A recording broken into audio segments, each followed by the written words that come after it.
It's time for Sustainable Living with Glenn Boblitz, the show that helps you be prepared to care for your family regardless of the circumstances that may come your way. Now, here's your host for today, Mark Lamb. Well, once again, back in the studio with Glenn Boblitz, and as many times I say this, I'm not sure what we're going to talk about until you get here. So what are we talking about? We're going to bring good things to light. We're talking about light. Storms coming up, and especially the winter time here, we seem to lose power. You know, trees all the time dropping snow, ice, blah, blah, blah. And here we are sitting in the dark. Well, are you prepared for that? Right. Let's say that we're losing this power. And here's the issue, folks. A lot of the power companies have laid off a lot of linemen. Not laid off, that's incorrect. They have allowed them to retire early. Okay, attrition. Buyouts. Well, is attrition when you replace it? Or is attrition kind of like you let it? Attrition's when you replace it. When you replace it. They are not replacing. It's the opposite of attrition. Right. Okay. Most of them, they just want to generate power and then sell off the distribution end to someone else to handle all the maintenance. Side. Right. Okay. Well, anytime you do that, you know, like the water authority, that's a bad thing. Don't if your town does not have a water authority, do not get one of these things. Your bill's going to go through the roof and the quality goes down. Not the quality of the water, the quality of the service. Right. Well, the power company is doing, many of them are doing the same things right now. Okay. Just because it saves them so much money. You know? Right. Employees are expensive. That's a fact. Sure. Equipment, trucks, all that. And we've been getting some crazy storms lately, and that costs them a ton of money. So they go, well, we just generate the power, and you handle how it works in your neighborhood. So we just seem to have a lot of storms here lately, and they're getting worse, and I just want you to be prepared for it. Storms of life are going to hit you no matter what. Right. So don't be sitting in the dark while you're doing it. And there's lots of ways you can do it. You know, a simple candle. The only thing about candles and lanterns and those kind of things are all fire. Sure. In your house. In my house. So yeah. The minute you start thinking about that, if you light a candle, you better have a fire extinguisher handy. Not because you're going to knock it over and that kind of stuff, but it only takes one. Yeah, sure. You know, and never let it burn with you not in the room. Yeah. That's just smart. There's all kinds of little candle boxes, and I do recommend that. Cats, dogs come by, knock them over while you're not in the room, and there goes your house. Yeah, sure. Same way with a wood stove, you know. You make sure your chimney's clean and all that kind of stuff. It is wintertime. People are firing them up. You smell that good smoke in the heat outside. So a little safety precaution. But for lighting, it's not just to see inside. Things are getting a little ugly. You probably want to have some type of yard light. Okay. Because light keeps a booger man away. There's more and more reports of break-ins and that kind of thing. Right. The economy's getting tight, and then when it does, crime goes up. Sure. It's going up faster than what you think. They're not going to report that because they don't want people kind of panicking, but I can't imagine what some of these other places where you have a high immigrant population, they are getting hit pretty hard. If you're in one of those areas, you definitely want some type of yard light, and the bigger the better. Okay. I mean, if you could stick a parking lot light out there, I'd do it. And they have little controls you can put on, motion sensors and that kind of thing. And some of these lights, especially the LEDs, are pretty efficient. So they're not like 1,000-watt metal halide light that's going to be noticed on your bill. These are fair, and they throw out a lot of light. They're not that hard to put up. They're much smaller than the bigger lights used to be. But you need to see what's out there in the dark, because that's how the booger man comes in. Yeah. You know, in the middle of the night, nothing comes good in the middle of the night. So if something does happen to walk into your yard and your lights have a motion detector, it'll pop on and he'll go to the next house. That's just a fact. They don't want Yeah. to be seen. Right. You know, evil comes in the darkness, not the light. So run him out of there with just a light. That's a good thing. And that's a bad part of what's going on around us. But even so, inside, having these small LED lights inside, they make these, it's almost like a little lantern that you just pull up and they throw out a lot of light and just a few little batteries, but they're batteries. Don't depend on that long term. I'd store up a bunch of batteries this year.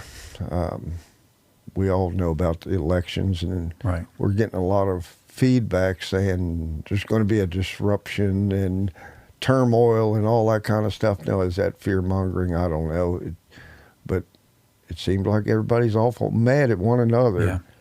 Nobody's going to be happy in this election. Right. If Half the country's not going to be happy.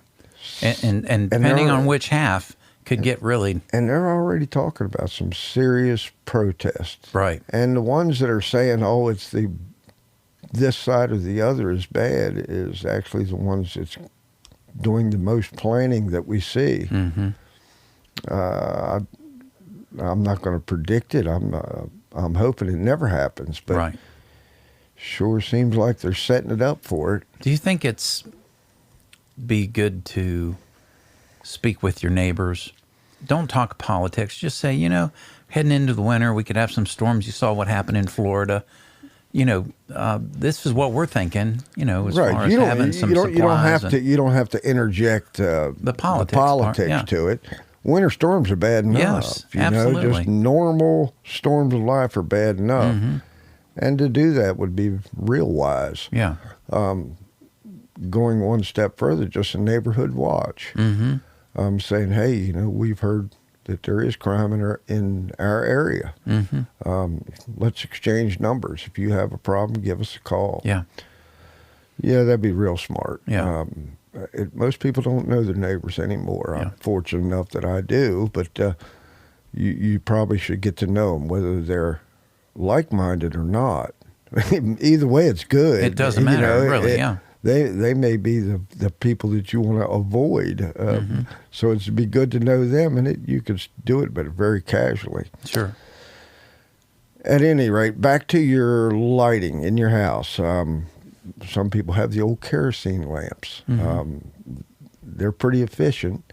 You can store a lot of kerosene for a long time, and that does last quite a while. It doesn't break down like regular gas, I guess. Yes, Longer. and it still has to be stored and treated, and like you do any petroleum. But it'll last 5 or 6 years Really? if it's Oh, stored in okay. a cool place, Okay. stable temperatures, all that kind of stuff. So let's say you did have one of these kerosene lamps, and we've got several. 1 quart of kerosene will burn for 45 hours, burning it at 5 hours a day. That's 5:30 in the evening when it gets dark, till 10:30 at night. Yeah. Most people are not going to be staying up that long because you're going to be working. If it's that bad, yes. Yeah, you're going to be doing other stuff. Yeah. See, you'll be going to bed with the chickens. So, you could stretch that out for sure. So, yeah, it's like 3 1/3 quarts a month to have light in your house. That'd be smart. So 10 gallons you could do for a whole year, just off the kerosene. Off of 10 gallons of kerosene, you could burn that lamp every night, finish up dinner, wash dishes, and go to bed. Right. So, and it provides a little heat. But again, if you're going to have kerosene in your house, a kerosene lamp, have the fire extinguisher. Same way with a wood stove, of course. Many people are putting wood stoves in their house, more than I've ever seen. And it's because of energy cost. Right. It's a no-brainer, and we're supposed to get another increase. It's expensive enough. And it's not just the power usage, it's all the line charges that they put on it and that kind of stuff. So it's getting costly to run your heat pump a lot. Most people think, well, I'm running it off that heat pump, and that's an efficient way to heat. It is until it starts dropping below 40 degrees. Mm-hmm. Then the heat pumps are not that efficient. Right, they can't keep up. They start using resistance heat, which is the coils inside your unit, and you're using just straight AEP resistance heat, just like the little radiant heaters you see. And that's kind of the most expensive way to heat your house. Right. But if it's below 40 degrees outside, that's exactly how you're heating your house, and it's just not efficient. So people are putting in these wood stoves. Well, if you're going to have wood as a backup or even a primary, a couple things you need to start figuring out is it safe? If you've never had a wood stove and you said, I'm going to put one in, it's either got to go through the roof or through the wall. Mm-hmm. Either one, you have to protect the material going through the roof or through the wall. Through the roof or through your ceiling first, there has to be a barrier. Now they require a triple wall pipe. Mm-hmm. Not just a pipe going up through with a little metal around it, a triple wall pipe. That's not cheap, but it's your house. Mm-hmm. And what that triple wall pipe does is radiate the heat back to the center because it has 3 layers of metal, and it doesn't allow the surrounding wood around your opening to get that hot. Right. So that's just a smart thing. So safety first when you're doing these through the wall, through the roof, however you're going to do it. Mm-hmm. Make sure you know what you're doing. Yeah. Lots of information on the internet. Lots of people out there have these things. Mm-hmm. Get a little help if you don't know, and definitely educate yourself on what the fire codes are. Most insurance will not insure your house if you have a wood stove in your house. Really? Did you know that? Yeah. Did not know If they that. find out, they're liable to cancel you. So if you get a letter saying, do you have wood heat in your house, you make up your own mind what you tell them. So Gotcha. yeah, I'm just saying, and it's because people don't do the things you need to do when dealing with a wood stove. Mm-hmm. Same way with fireplaces. Fireplaces are even actually more hazardous, and I don't know why they don't cancel you over a fireplace, because that's an open flame. Yeah, it's true. I don't know if you've ever had a fireplace or been by a fireplace. It's cooking right along. There's moisture in that wood, and all of a sudden it'll go pow and snap out a bunch of sparks out onto your living room floor. Mm-hmm. That's why you see the screens and barriers and things in front of them. But you may have forgot to close that tight, and sparks out on your floor, and you burn your house down. That's a fact. Mm. I'm not a big fan of fireplaces because they are inefficient. They will knock the chill off, but they pull heat right out of your house. Right. So most of the energy that was stored in the wood goes up the chimney. That's not the most efficient thing. Then they have fireplace inserts. Now the newer ones have blowers on them and all that kind of stuff, and they're super efficient. In fact, they'll run you out of a house. So, you really crank it up.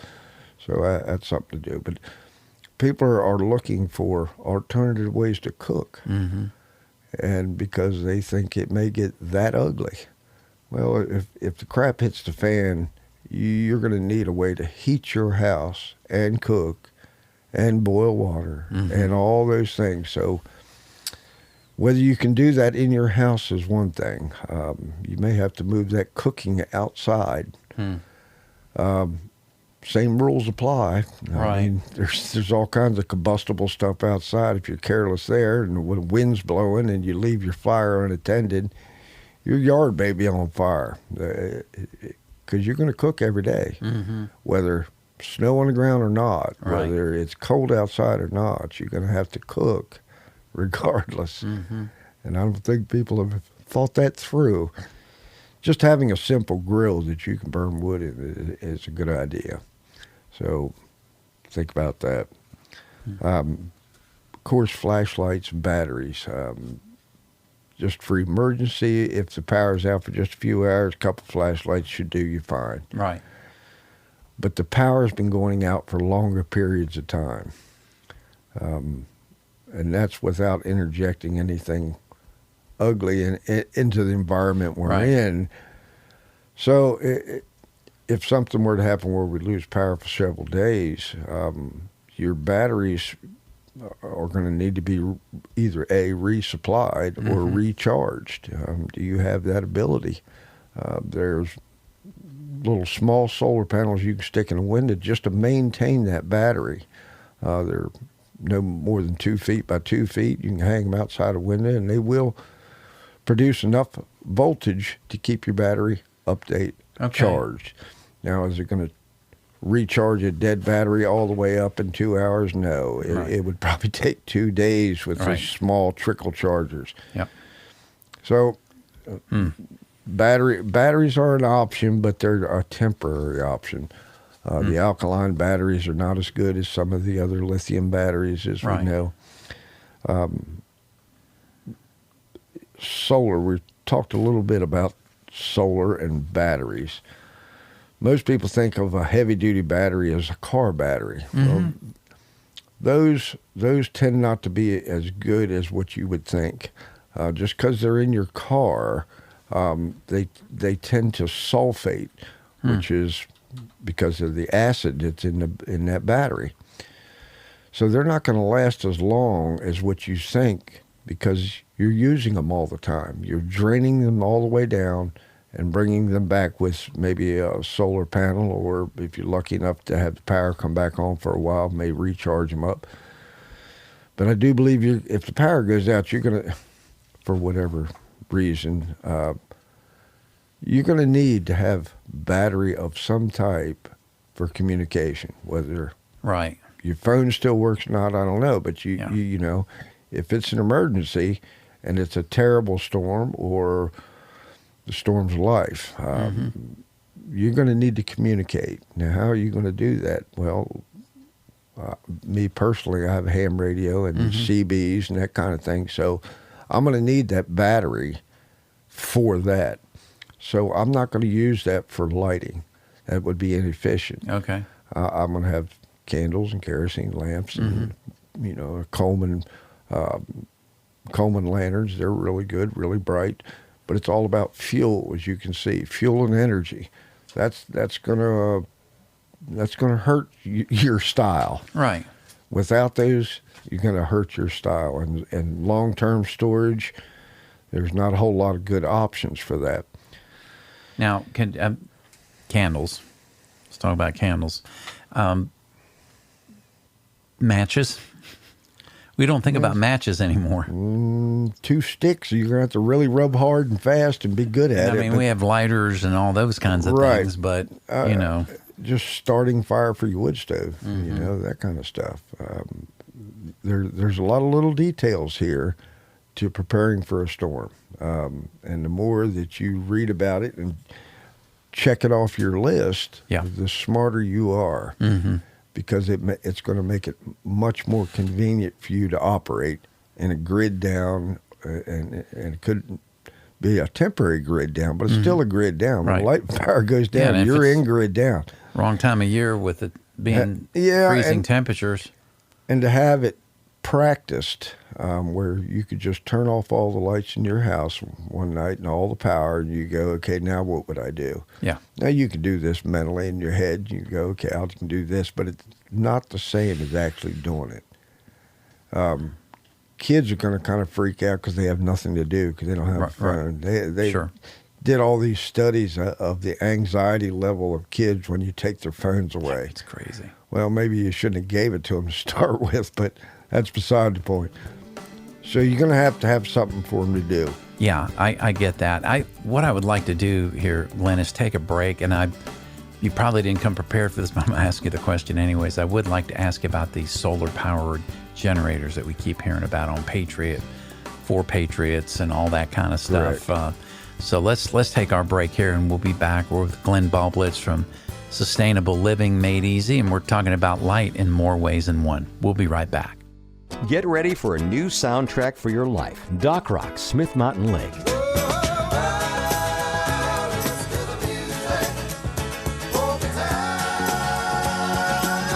It's music that'll take away your troubles for a while. That's what I'm I'm talking about. Wake up with Janet and Mark on the Morning Jam. They'll keep you informed and encouraged, and we all need more of that. They say jam. You're invited to be a part of the Doc Rock family, your feel-good station. Doc Rock, Smith Mountain Lake. We're back with more Sustainable Living with Glenn Boblitz. Be sure to look for Sustainable Living on Facebook for even more information and follow-up conversations with other members. Now, here's your host, Mark Lamb. Well, we're back with Glenn Boblitz, Sustainable Living. We've been talking about candles and kerosene lighters. I brought up the whole idea of these solar power stations. Some of them call them that. Some of them are called, the solar generator. Any thoughts on any of those type of devices? Well, they've come a long way, as you know, and it's mostly because of the battery technology, the lithium ion, nickel metal hydride. All those advances have made the battery much more stable.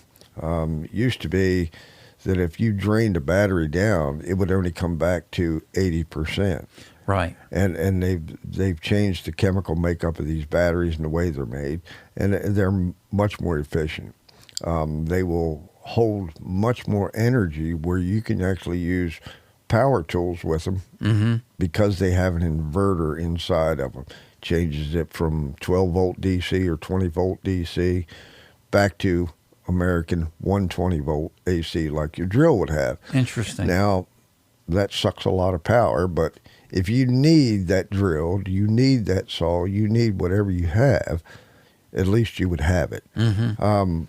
So maintaining that battery at a full charge is what they're recommending, not draining them all the way down to zero where your unit just quits working. Right. They have stackables also where you can buy extra batteries that when your battery say drains off to 50%, you put it on the solar charger if it's sunny out, and put your fresh battery on it. It's no different than changing batteries in a light bulb, in a flashlight. Okay.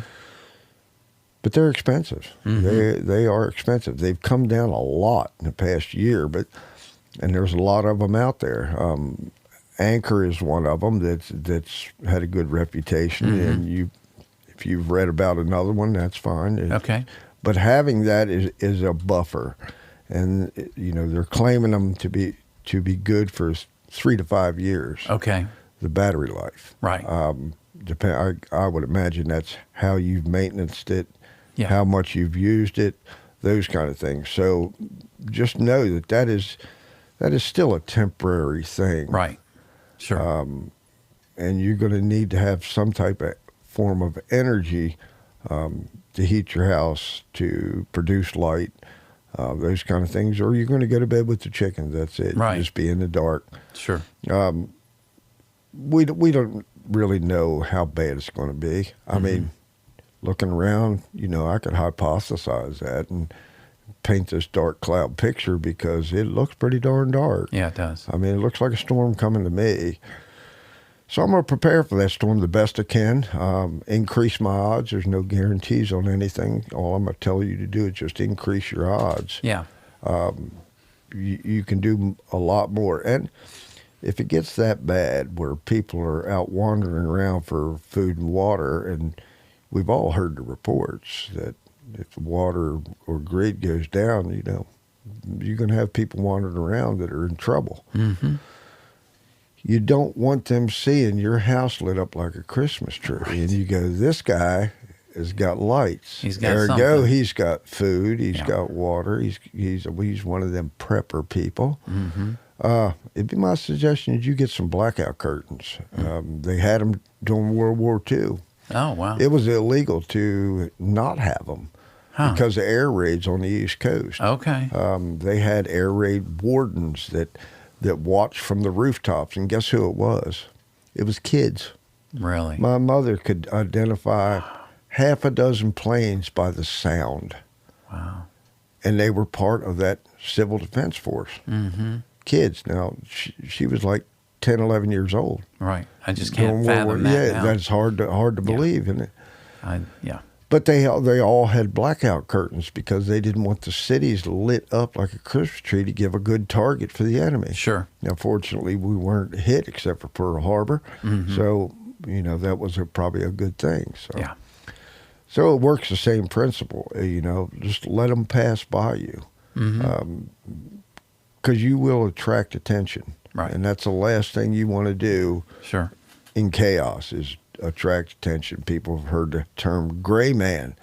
Well, gray woman works too. You don't want to be having some blazing fire outside and cooking something outside with all that smells going around in the beginning, because it could get very bad. They've already forecasted that. They're talking about digital currency. But After this election, that's going to send us No. into a tailspin, I do Lord have believe. mercy. So there's all these things that are hanging over us like a sledgehammer. So, Yeah. I'd get a hard hat, and that's what I'm trying to do is to armor you up in your mind so you don't have to worry about that part. Right. You don't want to have to worry about where my water's coming from. You better darn sure have that down pat by now. Yeah. You better darn sure be able to have food stored back, at least some. They're claiming you should have a month's worth of food. Well, if you have to have a month's worth of food, you probably should have a year's worth, because that month may stretch into 2, 3, 4. And you can't. Boy, I'm sorry. What were we going to shut that economy down for 2 weeks for COVID? Yeah. And you saw what happened there. I'm not believing a whole lot of their statistics No. anymore. In fact, I don't believe much of anything that they say anymore. You'd probably be better off to do just the opposite of what they say. They tell you. And you'd Well, some probably of be the- right some of more them times than wrong. did that That's in- a terrible thing to say about our own government, but we don't have our government anymore. We've got some form of evilness that we can't even fathom. It's that bad. During the, my understanding, during the whole mess in Hawaii, the people that did opposite of what they were telling them to do had a better chance of surviving. I have theories. It doesn't matter what my opinion is. Everybody's got one. But I don't think any of it was good. I think that whole Hawaii thing was something very nefarious. But I can't do nothing about those kind of things. Right. There is one thing that we just heard about that really kind of scares me of anything. We did a show on martial law and what it is, and they try to make it work for us. But the Posse Comitatus Act, that says that you can't use the military as law enforcement. They don't want the military being the long arm of the law. They just signed a presidential order, executive order, canceling that, which means that the military could become the new police force, federalized police force. That's very, very bad. So that's the Biden administration doing that? Yes. Now, that puts our military guys in a terrible situation. Yeah. Up against their friends, potentially. Not to mention how it would play out against us. Now, I don't know what that would mean or what that would look like, but I got a pretty darn good idea that it's not going to be good. Well, they made a big deal over the last 4 or 5 days of this taping of this show about Trump saying about the enemy from within. Right. And they've taken that totally out of context, but it doesn't matter. They're getting people stirred up. Yeah. In North Carolina, they had an issue where a military unit came in, and I'm not going to name the unit because I know some of them guys from years ago, but they did not give the people the respect that they should have given, and they were pretty arrogant about it. But that's not how them guys were trained. This particular unit should never have been there because that's not what their forte is.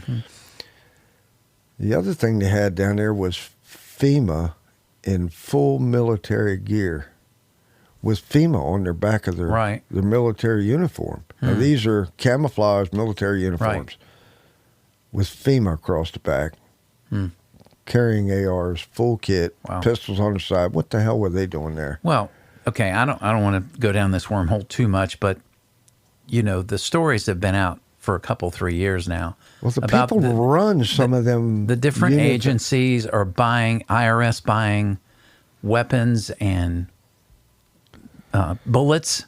Yeah. Why? Certain agencies are, and they don't hesitate, and I can't say who this is because he would not want me to, but somebody that worked for one of the ABC, the 3-letter, Right. agencies, was asked, and they tried to recruit him to go down to the border. He had nothing to do with that aspect of government. They wanted him to go down to the border and work down there. And this was a couple of years when they were coming over like, Right. ants at a picnic. I mean, and he had the opportunity to say no, and he did. But he said, they wanted me down there. So they will use, it doesn't matter what department you work for. It's like the guy at Lowe's. He's in plumbing one day and he's in carpets the next. And that's kind of what they do with these government employees. I'm just saying, I don't want to get off. Yeah, too much there. it would be easy to go to that dark side. Yeah. Because that dark side is pretty much in your face. Right. I mean, it's pretty darn unavoidable. Yeah. When you can go to the grocery store and hear two ladies talking about it, Yes. it's mainstream, folks. Yes. Yeah, that's right. That's a good point. People are scared, and, Mm-hmm. and as they should be. But you can't live in that fear. Mm-hmm. You must do something about it. Right. To increase your odds. There's no perfect plan. Mm-hmm. No matter how good your plan is, it's going to have a hole in it. Sure. And the best you can do is to try to plug those holes. Mm-hmm. Go through your list. You better have that list. And there's books out there by the millions on prepping now. Mm-hmm. And some of them go into the security aspects. Didn't used to be that. It was all about food, water, and shelter. Mm-hmm. Now it's about the security aspects of it. So, things are changing, and that's because people are asking for this information. Mm-hmm. And there's a reason for it. Well, they see that what's threat going is on. Yeah. that threat is in your face now. Mm-hmm. And the election's coming. Just 2 weeks. Yeah. Just 2 weeks, folks. 2 weeks. 2 weeks. By the time this hits the airwaves, it'll be less than that. Right. So, are you prepared just for a little inconvenience? Right. Even for winter, like you said, yeah. a storm. Winter Storms storm. alive are always going to be there, but there's some extra things now. So, Right. Gear up here. Whatever you think is more important than your survival, I'd sure like to know about it. And that's just for winter storms. Right. Because there's a lot of people that do die in winter storms, whether you hear about it much or not. But you get that cold, you just go to sleep. Mm-hmm. It's not some, terrible death. I heard a survivor of an issue that he went through in a winter storm, and several people died. And he said that's probably the most gentle way to go, because you just go to sleep. Mm-hmm. And you don't wake up, folks. Yeah. So if you start shivering, you are super cold. That's a fact. Your body temperature is dropping. Your body went on to automatic pilot and began to shiver uncontrollably. If you see someone stop shivering, they're in trouble. Yeah. They're about to go to sleep and not wake up. Wow. Because their whole body just shuts down. Mm-hmm. So, having heat is pretty darn important here, folks. Yeah. So think about that. When you're dealing with cooking, especially if you have a cook stove or a wood stove just for heat, make sure you have good wood. Now, that sounds kind of strange. What's the difference between good and bad wood? Mm-hmm. Bad wood would be wet. Wet. Green Right. trees, you run out of wood and you go cut a green tree down. Well, it'll still burn if you can get it going hot enough. It Right. will definitely burn. But it puts a lot of moisture into your chimney, which creates creosote. Creosote, yep. And it'll start choking that chimney down. Now, what happens is eventually you'll have a hot enough fire there to set that creosote on fire. And it's kind of like a petroleum base. Okay. if that light's off in your chimney, it will roar like a rocket and Wow. melt steel. Yikes. A single layer of stovepipe will absolutely melt. Okay. And if that's going through your ceiling, through your roof, and out the roof, and the middle part melts, now it's in your attic. So Yeah. you can see that keeping your chimney clean, burning clean dry wood, which is the smarter thing to do, Right. and maintenance in that chimney, just checking it out. I've known people that have gone 3-4 years, oh, I haven't cleaned my chimney in years because I always burn dry wood. Well, there's always a little bit of moisture in wood. So assuming that your chimney is clean and all that is foolish. Yeah. Check your chimney. I check it every fall before I light my first fire. Birds get in there. Starlings are the worst. They build a grass nest in your chimney. Now, don't you think that wouldn't light off? Oh, sure. Yeah. Yeah. So now you've already got a fire in your chimney, and there's a little bit of creosote. Now it's on fire. So for God's sake, just check your chimney. Yeah. You know, if you can't see down it because some of them are capped, a little small mirror and a flashlight shine. Okay. Shine the flashlight, hit the mirrors. Yeah. It'll be able to look straight down. You say, okay, I'm clean. I'm good to go. There's several chimney sweeps in the area that'll come clean your Right. chimneys if you don't want to do it, and that is a messy thing. Right. Have a vacuum cleaner ready, Yeah. Sure. or you're going to have black dust all over your house, and your wife's going to be terribly mad at you. All right, so I'd rather have drywall dust. there is a little bit of a argument on how much wood would a person use in grid down. All right, well, what were you going to use that wood for? You're going to definitely use it for cooking. You're probably going to use it for heating too. You wouldn't use as much during the summer as you would during the winter, obviously. Then you have water.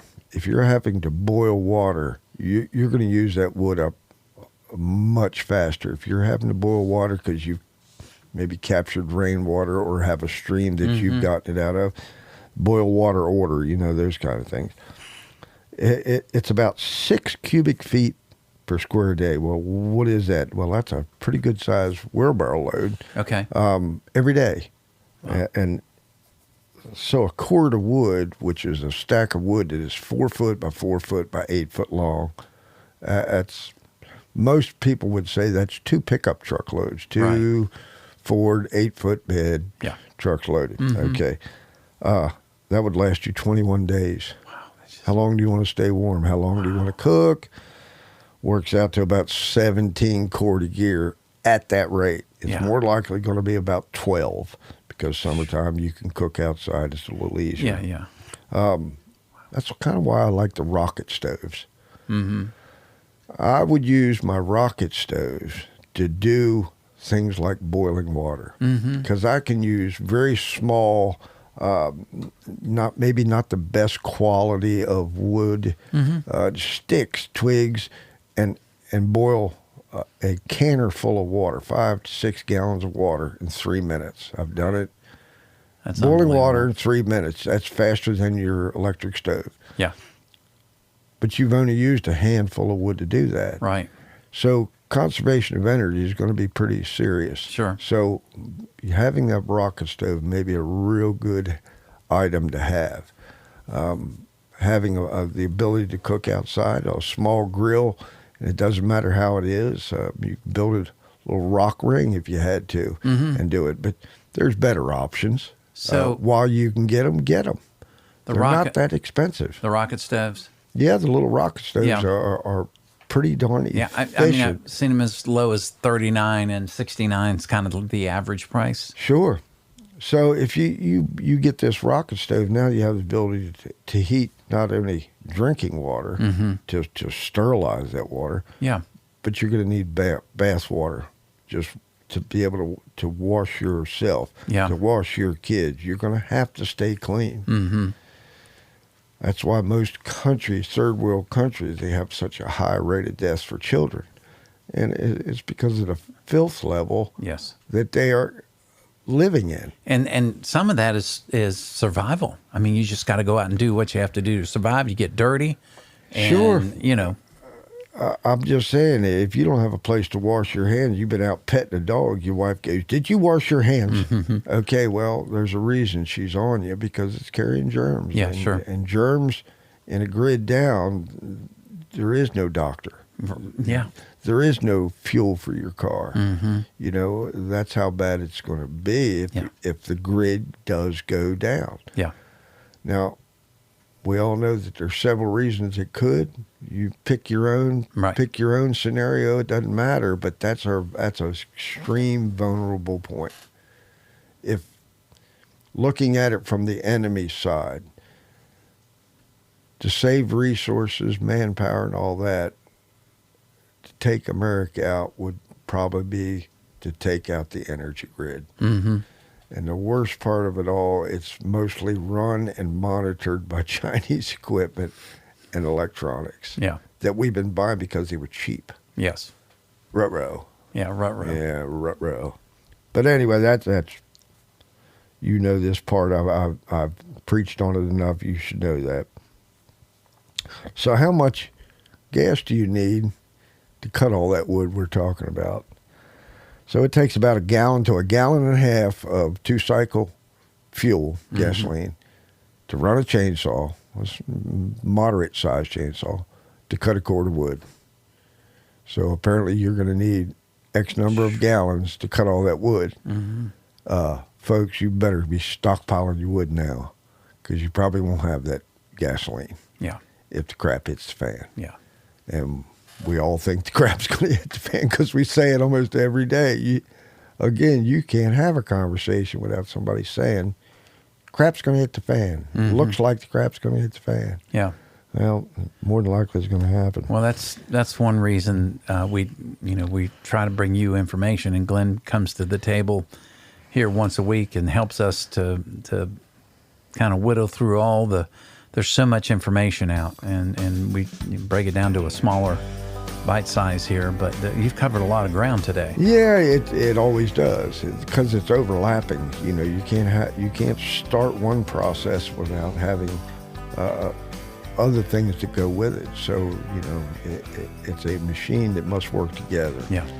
And if you're just getting started in this, you know, don't panic. Start with the most critical priorities, which is going to be water, food, and shelter. And heating that shelter is part of it. Yeah. So there you are. Well, Glenn, thank you as always. Thank you. Join us again next week for Sustainable Living with Glenn Boblitz, helping you be prepared and not scared. This podcast drops every Friday anywhere you get your podcast.